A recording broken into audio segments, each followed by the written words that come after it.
छठवें चरण के चुनाव में लगेगा छक्का और 7वें चरण के बाद बनेगी बीजेपी की सरकार। खबर उत्तर प्रदेश के आजमगढ़ जिले से है, जहां सगड़ी विधानसभा के जीयनपुर स्थित सेंट जेवियर्स स्कूल के प्रांगण में भाजपा के जनसभा को संबोधित करते हुए मुख्यमंत्री योगी आदित्यनाथ ने कहा कि हर एक परिवार को नौकरी या स्वयं रोजगार उपलब्ध कराया जाएगा। सम्मान और सुरक्षा देने का काम केवल भारतीय जनता पार्टी ही कर सकती है। भारतीय जनता पार्टी जो कहती है वो करती है। समाजवादी पार्टी की सरकार में आए दिन गुंडागर्दी होती थी। 5 सालों में आजमगढ़ में भी यह दंगा नहीं होने दिया। समाजवादी पार्टी की सरकार में आपको याद होगा कि मेरे ऊपर भी हमला हुआ था। समाजवादी पार्टी के मुखिया अखिलेश यादव यहां से सांसद हैं। उन्होंने पूछा कि कोरोना में कितनी बार क्षेत्र में आए, जबकि मैं कोरोना काल में 3 बार आजमगढ़ आया। हमने विकास करते हुए पूर्वांचल एक्सप्रेसवे का उद्घाटन किया, राजा सुहेलदेव के नाम पर यूनिवर्सिटी दी। योगी ने कहा कि सरकार बनते ही क्षेत्र का चौमुखी विकास होगा। गरीबों का राशन डकारने वाले भी, सपा के गुंडे और हाथी पर चलने वाले लोग भी आएंगे, उनसे सावधान रहने की जरूरत है। विकास, गरीब कल्याण योजना, सुरक्षा से सपा बसपा का कोई वास्ता नहीं है। भाजपा सरकार में उत्तर प्रदेश के 5 लाख नौजवानों को नौकरी दी गई, 1 करोड़ नौजवानों को स्वरोजगार से जोड़ा गया, 67,000 लोगों को आवास दिया गया, हर एक परिवार को शौचालय दिया गया। बेटी की शादी के लिए 51,000 रुपये दिया जाता था, अब 1 लाख रुपया दिया जाएगा। इंटर पास करने वाले छात्र छात्राओं को लैपटॉप और टैबलेट दिया जाएगा, साथ ही उसको चलाने के लिए डाटा भी दिया जाएगा। मेधावी छात्राओं को स्कूटी दी जाएगी।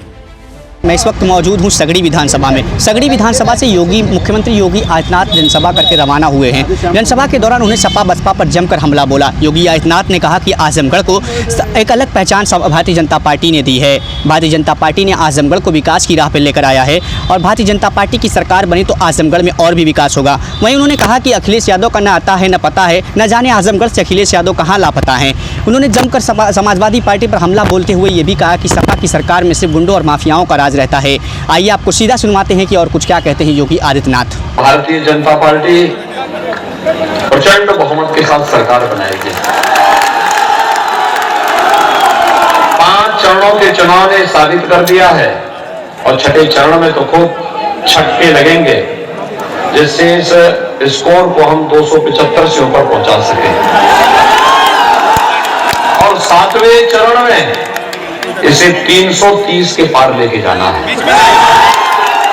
और आज यही आह्वान करने के लिए मैं आपके पास आया हूं। भारतीय जनता पार्टी ने 5 वर्ष तक प्रदेश में सरकार चलाई, लेकिन 5 वर्षों के अंदर आपने देखा होगा सुरक्षा सबको, सम्मान सबको, विकास सबका, लेकिन अपराध और अपराधियों के प्रति सरकार ने 0 टॉलरेंस की नीति के तहत काम किया और आज ये प्रदेश में बहुत स्पष्ट दिखाई भी दे रहा है।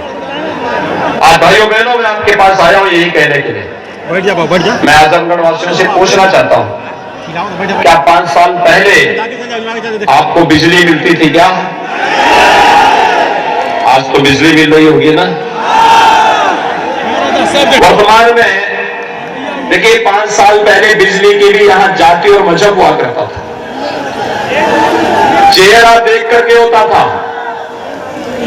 आज तो जहां जहां हमारे विधायकों ने कहा उन गांवों में विद्युतीकरण का काम हो गया है।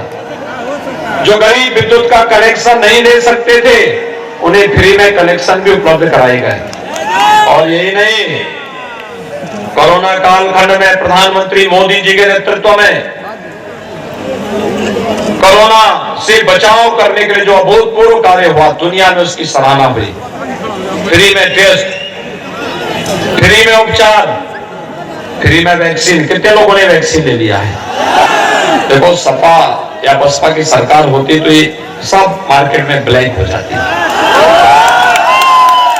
CIB इंडिया न्यूज की सभी खबरों को देखने के लिए लाल रंग की बटन को दबाकर चैनल को सब्सक्राइब जरूर करें, घंटी जरूर दबाएं ताकि हमारी सभी खबरों के नोटिफिकेशंस आप तक पहुंचते रहें।